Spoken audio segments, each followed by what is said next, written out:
I really didn't think that I would have a reaction video like this the year after a Super Bowl championship, but that was pathetic today. That was absolute garbage.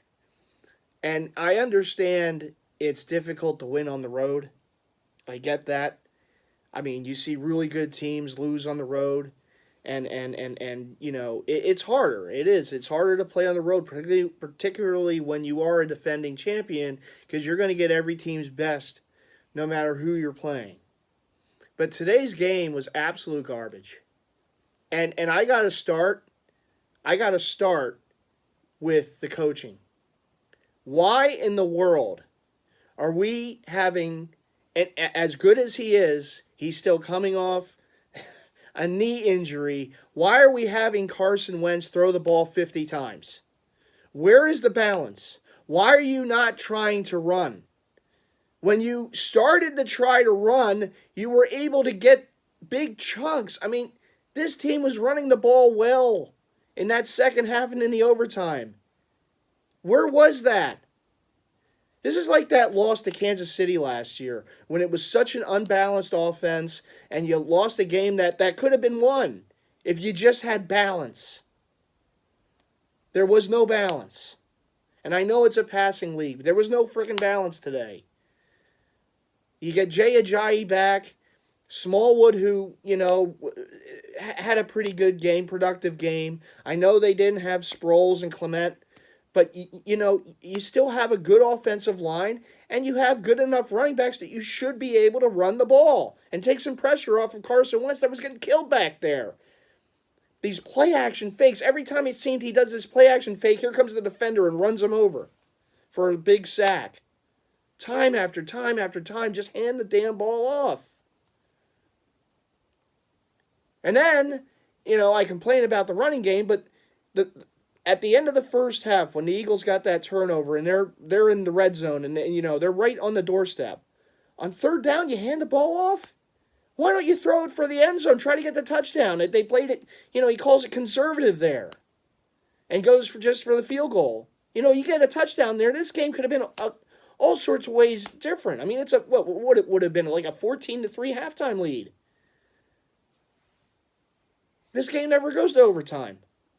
We win in regulation. Now, that being said, this defense, and I got to say this, and you know what, I in a way I hate to say it because there's a lot of guys on this defense that I really like and I really respect, but God damn it, you better show up on the road because this is getting ridiculous.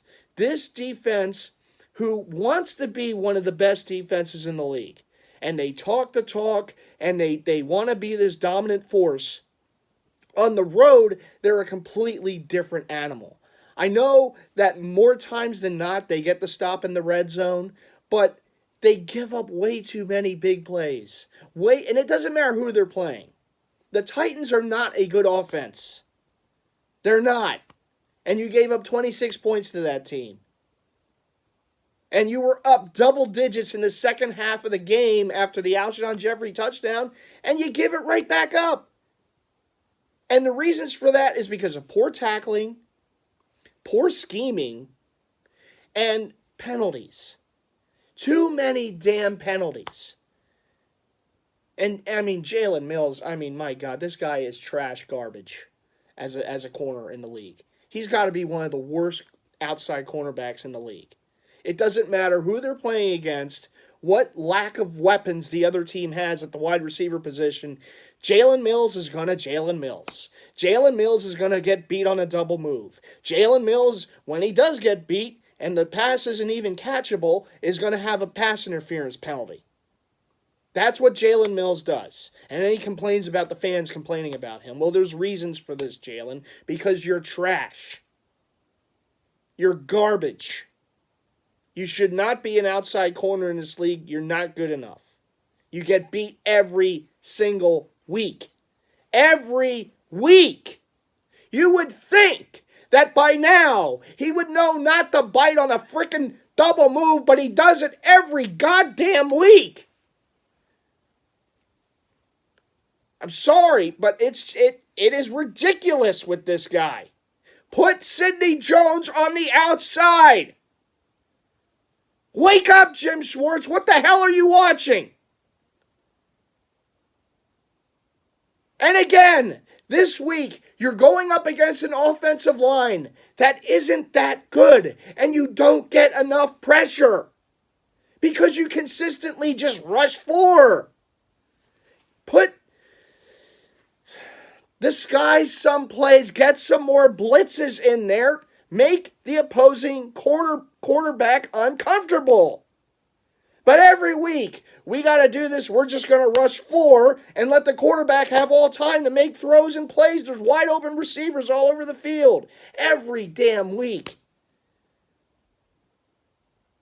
I know that they won a Super Bowl with this last year. I get that. But you know what? Every year is a different year. You have to adapt.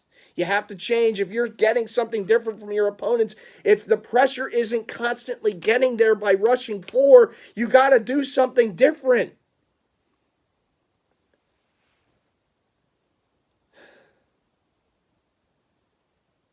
Damn it, this should have been a win. And look, they got lucky a few times. You know, the return by there's a Watson, or I forget the kid's name they picked up, Watkins or whatever. The nice return on the punt late in the fourth quarter that set up the field goal to tie it late and then send it to overtime. There was a couple big drop passes by the Titans. There were some big drop passes by the Eagles too. Nelson Aguilar, Jordan Matthews. Yeah, let's not go after Josh Gordon. Okay. All right. Jordan Matthews had a nice touchdown today, but that was a huge drop he had too later in the game. And that was the knock on him years ago. He drops a lot of passes. And I'm not saying that, you know, Dez Bryant is the answer. I mean, but I don't know. If I'm taking my pick between him and Jordan Matthews, all due respect to Jordan Matthews, I don't know. Alshon Jeffrey, nice game. He returned today, had a touchdown, a big touchdown, made some big plays. Good to see him back on the field. Zach Ertz, over 100 yards receiving. Disappeared for a bit in the second half, but made some plays. Dallas Goedert, didn't see him enough. Aguilar, you know, a quiet day. A couple big drops. 50 times they put it in the air. 50. And I know the game went to overtime, but 50 times. And you know, the offensive line just got beat left and right there for a while. I mean, Carson Wentz was on the ground. I mean, it led to a strip sack at one point. Just way too much pressure. Way too much pressure. Not picking up those blitzes by the Titans on the edge.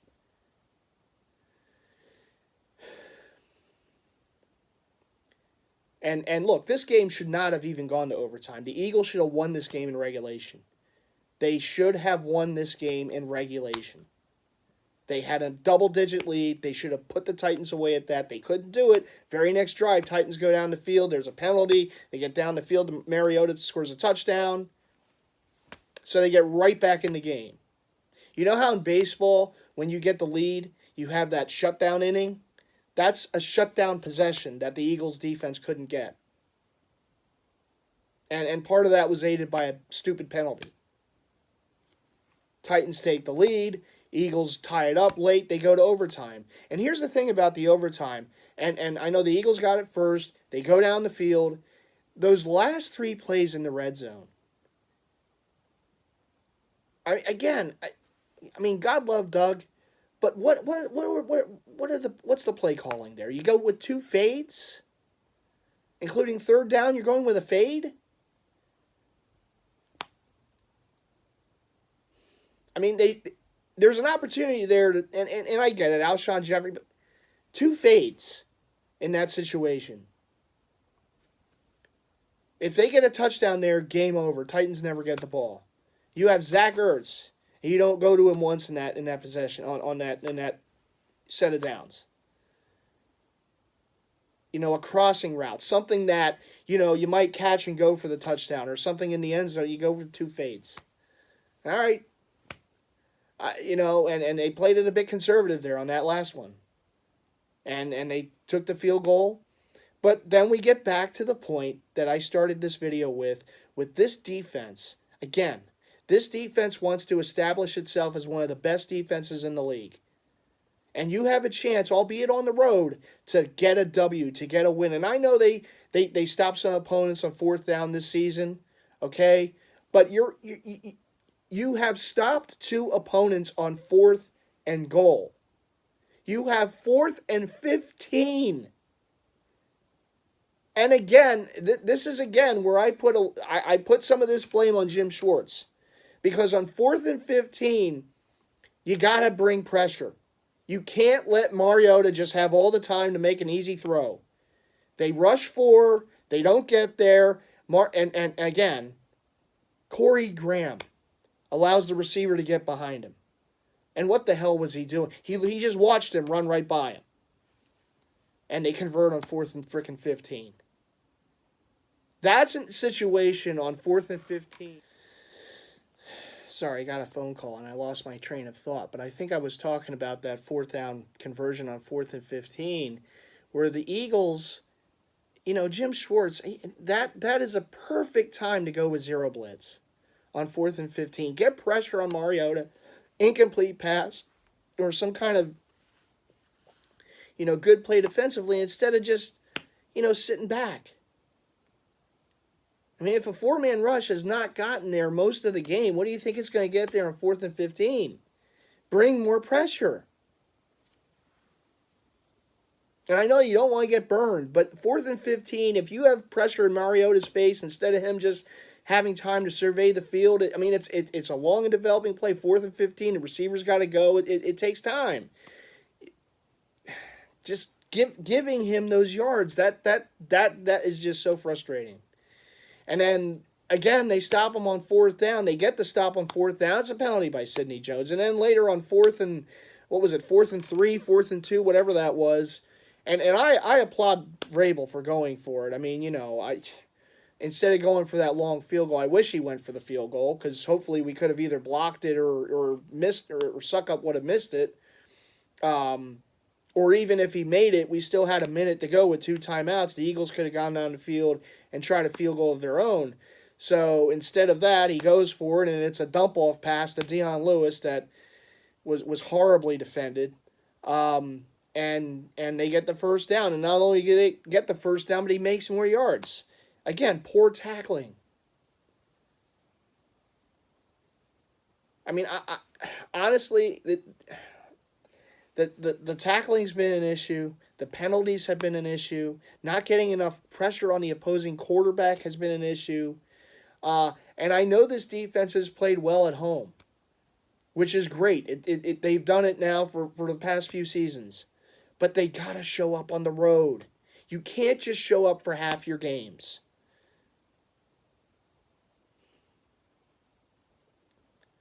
I mean, and again, this is a total team loss. The play calling, too many passes against a good defense that gets pressure, a good defensive front that gets pressure on the opposing quarterback. You're going to throw 50 times? You just got Wentz back from injury. You're putting him in harm's way 50 times, dropping back to pass against a good defense. And I got to tell you, boys and girls, we're going to be playing some good defenses in the next few weeks. We got Minnesota coming up.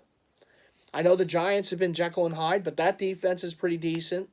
And then you go to London to play the Jaguars, one of the best defenses on the league in the league, which is basically a home game for them in London, their annual home game in London.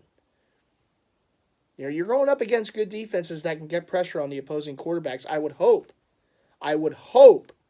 that Doug is a little more balanced in the offense and doesn't just throw the ball 50 times. And I know we have a really good quarterback. And I know we have some weapons in Ertz and Jeffrey that can make plays. I get that. But 50 passes.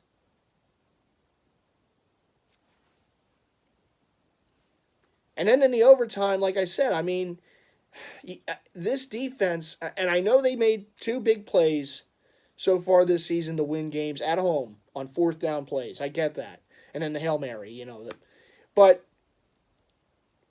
again, it's 4th and freaking 15.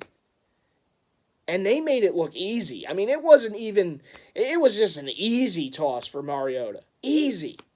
And I'll give Mariota a lot of credit. I came into this week not thinking he's going to do a whole lot with his arm because of the elbow, issue. It didn't look like he had one today. He was chucking that ball all over the place.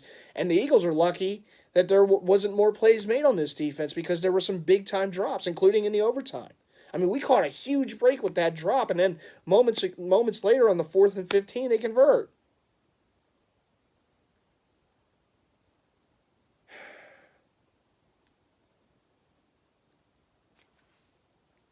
And it just goes to show, right? Here we are a year after winning a Super Bowl, and we're in a season, and this game is frustration. But you know what? That's what this fan base is.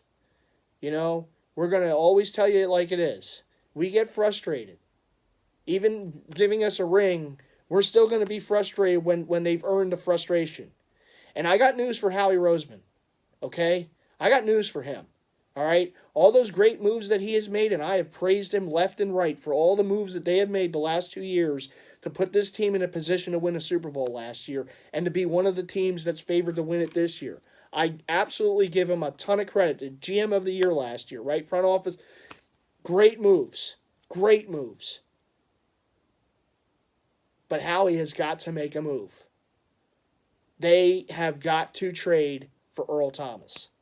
They must trade for Earl Thomas because Corey Graham is not a starting safety in this league.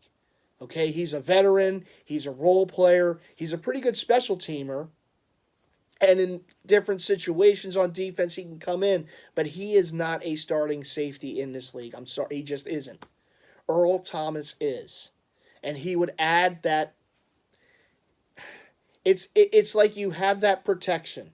You bring Earl Thomas to this defense, you have that protection with Malcolm Jenkins. And I know they're older, and I get that, but Earl Thomas is still a playmaker. He gets interceptions. He makes plays. He's smart. Doesn't get beat on a lot of plays. Earl Thomas needs to be in an Eagles uniform when we go this week against Minnesota or against the whatever. Before the end of October, he better damn well be an Eagle. Because I'm looking at this secondary, all due respect to Malcolm Jenkins, all due respect to Sidney Jones, Ronald Darby, but this secondary has problems. Namely Jalen Mills, who's Mr. Burnt Toast every week. When he's not getting beat on plays, he's getting pass interference calls. That's what he does every week. Like I said, he's the Eagles' Adubel Herrera.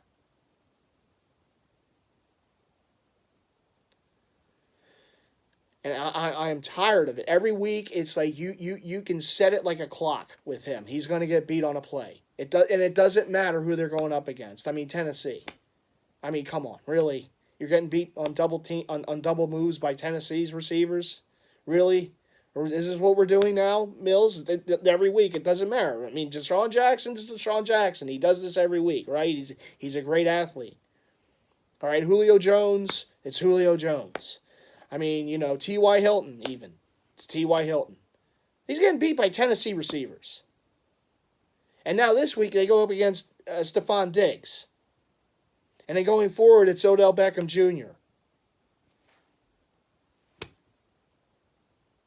I mean, I don't know. The other fans of the other teams know what's going to happen. We know what's going to happen. And we see it every week consistently.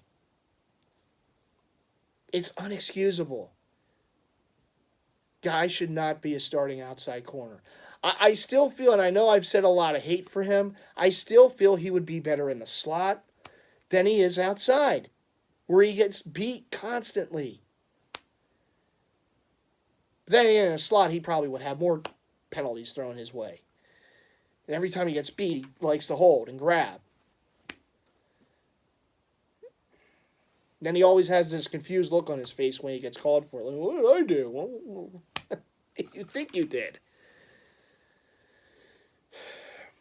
This was one of the most disappointing losses I've seen in a long time for this team. And look, last year they lost at Kansas City. Okay, Kansas City is a very difficult team to play on the road. You lost at Seattle, and I know Seattle wasn't a playoff team last year, but even that is a very difficult team to play on the road. And there were mistakes made in that game. You made too many mistakes in that game to win. I'm not. I will never say I will give them a pass for a loss, but it's like, okay, you lost in Kansas City and Seattle. Sometimes what can you do? A lot of teams lose there. Okay, you're playing the. And again, Tennessee was a playoff team last year. Let's not forget they were in the divisional round. I mean, you're a defending Super Bowl champion. This is a winnable game. You can't just give these games away. At the end of the day, for this team, I feel, and I'm not saying that they can't win on the road, even though they haven't so far this season. They're 0-2 on the road. But the success that this team enjoyed last season, they had 2 home playoff games to win to go to the Super Bowl, and they won both of them. This team plays tremendous at home. It's still one of the best home field advantages in the league. And for them to have success this season, I mean, you see what the Rams are doing. I'm not saying that the Rams are unbeatable, but you got the Rams doing what they're doing. There's other teams that are playing really well. And I would feel much better, again, in defending the crown if this team can get home field advantage at the end of the season. And you know what? These are 2 losses that they let get away. The Tampa game, they were chasing, I get it, but they still had chances to win that game, and they couldn't do it. Today, they are leading. The Titans chased them down. And you had chances to win this game in regulation and in overtime, and you couldn't do it. And I'm not saying you win every week. No team wins every week. But this was a winnable game. A very winnable game, particularly when you were up double digits on them. A winnable game that you let get away.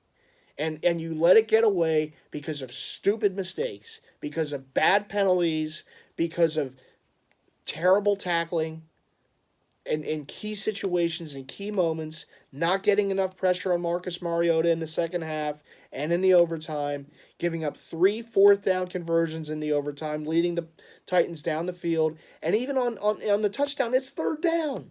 You stop them there, you give up a field goal, okay, we have another tie in the league, ladies and gentlemen, if Suckup makes the field goal. But at least you get a tie. It's, and as much as I hate ties, I'd rather that than how that game ended. On a 3rd down, touchdown. Oh, that was a great play, but still, 3rd down touchdown. You couldn't stop them on 4th down, then you couldn't stop them on 3rd down. Frustrating. This was a frustrating loss. This is the most frustrating loss I've seen this team had in a long time. A long time. And I think a lot of Eagle fans would agree with me on that. Long time. Because of where they played the game. All those Eagle fans there. Again, they drew an offside, a false start on the opposing offensive line to bring it to 4th and 15, and then just let Mariota just take all the time he wanted to make that pass, and then Corey Graham just lets the receiver run right by him. Hello, Corey. Maybe you might want to have gone with him instead of just saying, "Oh, what do I do now?" Earl Thomas wouldn't have let that happen. I'm just saying, Howie, make the move. And I know as a fan base, we always talk about, we want to get this. I'm sure Le'Veon Bell's name's going to come up a few more times this week.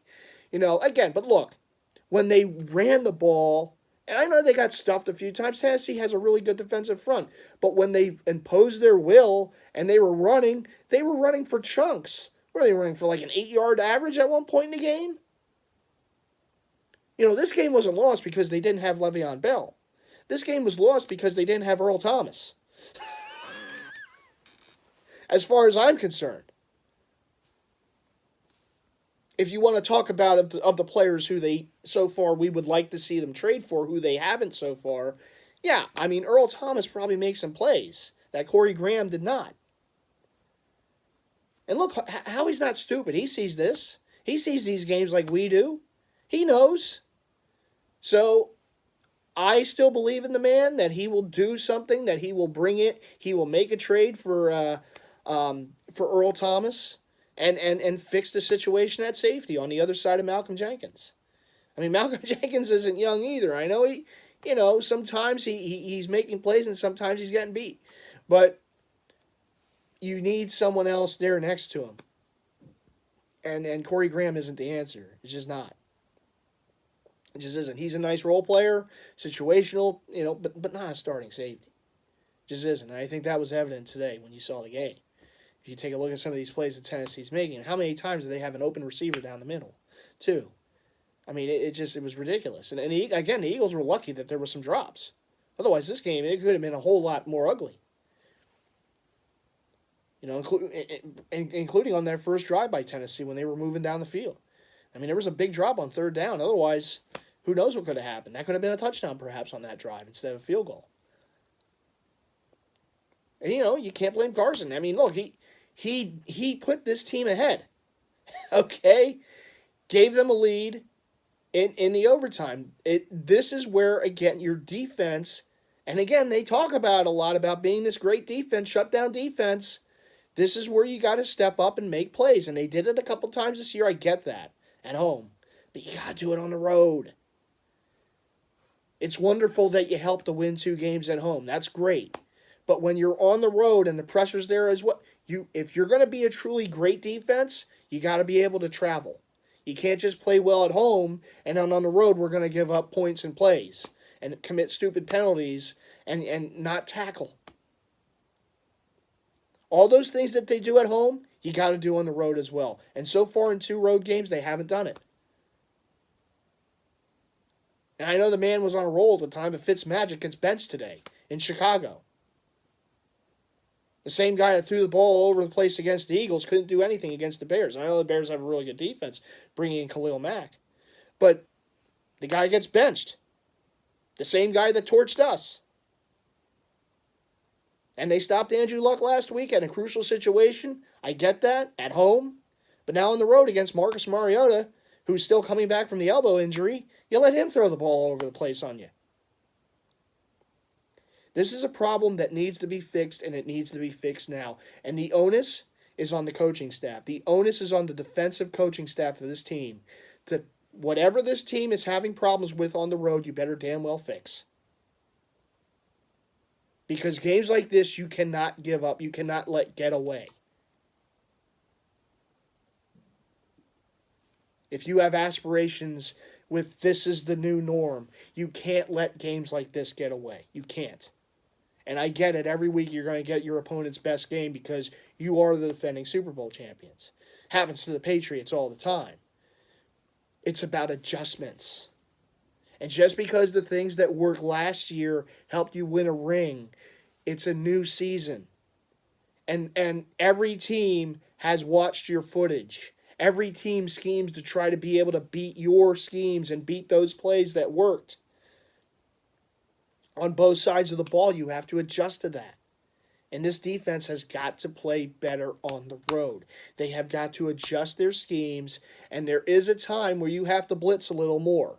And there is a time where you have to put more pressure on the opposing quarterback than they've been doing. And they have, look, Fletcher Cox, great defensive lineman. You know, they have great edge rushers, okay? But they still aren't getting enough pressure on the quarterback with just the 4, as they were maybe a year ago. They're not getting it. They're not getting there as much. And there's still a long season to go, and who knows. But because of that, now you got to get a little more creative on defense.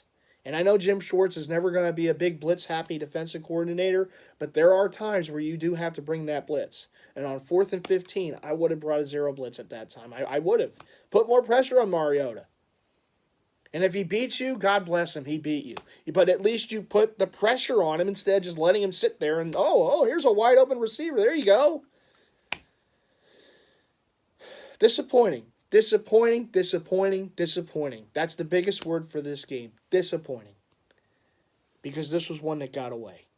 And at the end of the season, if we have to go to L.A. to take on the Rams in the in the Coliseum, or the Packers in Green Bay, or one of these type of situations, look, your chances of going back to the Super Bowl decrease, okay? Because now you got to do it on the road. I'm never going to say this team can't win, because they can. But the fact that this defense hasn't traveled well so far this season, it is a concern. It is a concern. So we got a home game coming up against the Vikings. They got to fix this. They got to fix this. And Howie, I better damn well be on the phone with Seattle this week and trying to get a deal done for Earl Thomas. Because the Vikings have a good offense, and I know the Eagles are playing at home, and that certainly helps. This defense gets up for, with the fans. I know, but that's a big game next week with future playoff implications. And I know the Vikings come into this game losers or two straight. They want to get things right. They know that they're playing the team that knocked them out last year in the NFC title game, so they're going to be very motivated in this game. The Eagles got to get up, and then they have extra rest because they played on Thursday night in that shootout with the Rams. So the Eagles are going to get their best, and they got some weapons on the offensive side of the ball. So I feel the Eagles can bounce back and get a W next weekend at home, but then you got to travel for 2 games, right? You're at the Giants, and then you're at the you go to London to take on the Jaguars. So listen, this was a very disappointing game. It was a very disappointing loss. You can tell by my reaction. I'm not happy with this one. Very disappointed in how they played and how they let this one get away. There were positives to take from it. Carson, again, I mean, look, he did his thing. I hate the fact he had to throw the ball 50 times. There were some plays that were left on the field with drops. But even with all that pressure that got to him, he was still able to make some plays. He's a franchise quarterback. He's one of the best quarterbacks in the league. He's going to do that. I would hope that this is a wake-up call for Doug like last season at Kansas City when they lost, that you have to have a little more balance on the offense. You have to be able to establish a running game. You have a very good offensive line. You got to let them do their thing. The hungry dogs got to eat, right? Let them do their thing up front. And you know what? Then it opens it up even more in the passing game. And when there's times to be aggressive, you got to be a little more aggressive. I did not like that third down call late in the first half when they were knocking on the doorstep, and on third down, and what was it, 3rd and 6 or what, you hand the ball off. I am calling for more runs. I get that, but at that situation, I would have tried to put the ball in the end zone. That situation, if anything else, maybe you draw a flag. And then the overtime on offense when they're going right down the field. Those 3 down situations before the field goal, 2 of them are lobs. Fades to the end zone. I didn't like the play call. All right, so now my phone just cut off. And I know defenses are going to look for it. Zach Ertz in a touchdown. I know defenses are going to try to defend it, and maybe the Titans did. But again, the play calling there I think could have been a little better. I mean, hell, maybe even try to Philly special at that point. I don't know. It's worked for you a couple times already. So no, we end on a light note, but tough loss. Eagles go down 26-23 in overtime to the Titans, and it hurt. This one hurt because it was a very winnable game that the Eagles just let get away, and that's the first time I can say that for a long time. So they're 2-2, 500. Big game again next Sunday at home against the Vikings. Got to play better, got to do better, got to tackle better. This team has been penalized so much this season, too. They got to cut the penalties down. They got to find a way. And I know referees are calling more things now, and it's what it is. But you gotta play more disciplined. If you know the referees are going to call more, you got to be that much more disciplined, particularly for a team like this. Got to play with discipline. Got to wrap up when you have the opportunities. Your defense has got to get off the field when there's opportunities to get off the field. They have to do it. Offensively, balance. Find that balance again, Doug. You have a good running game, you got to use it. And not just have Carson Wentz throw the ball 50 times against another good defense, good pass rushing defense like the Vikings. Play calling's got to be better. The play has got to be better. We expect the play to be better from this team because we saw it. We know what this team can do. And we have yet to see it this season for 4 quarters. This team is capable. They've got to show it. They've got to do it. And Howie, you got a job to do too. There's a hole on this team in the secondary, and you got to plug it with Earl Thomas. It might not help the situation with Jalen Mills on the outside. I would still swap Sidney Jones and Jalen Mills. I would put Sidney on the outside and Jalen in the slot, but it's not my call, and it's not my call to get Earl Thomas, but I want Howie to show the mettle that he showed us from this run and make the move. When there is a move to be made, make the move. Get Earl Thomas. Get him in here. So that's my 2 cents on this game today. Disappointing loss. We're 2-2. It is what it is. It sucks. But You rebound next week, everyone's feeling better. And then we got to go back on the road on a big divisional game on that Thursday night against the Giants in the Meadowlands. So, big stretch here. This is a tough stretch. This is a real tough stretch. It's going to test this team's mettle. And so far, they're 0-1 in it. Okay, losing at Tennessee. But now you got to rebound. The good teams are the ones that rebound. And now you got to rebound and get a victory at home against Minnesota. And then hopefully the defense can travel to New York and to the Meadowlands and make some plays against the Giants. But we'll get to that game when we get to it. Right now, it's a tough one to swallow. We all have to do it. We got, what it is. It is what it is. A loss is a loss is a loss. In overtime, 26-23 heartbreaker. Eagles go to 2-2 and will now, like I've said, take on the Vikings next week at home. All right, Eagles Nation, as always, let's go Birds. Let's get past this one, as tough a week as it's going to be. But it's still a long season. A lot of things can still happen positive, and this team has got to play the way they're capable of playing. All right, everyone, and it goes across the board. The coaching staff, the front office, the team. That's the reason why we won last year, and this whole unit's got to get better now again to help get us back to that pedestal. All right, everyone, take care. Thanks for watching, and I'll see you guys in the next one.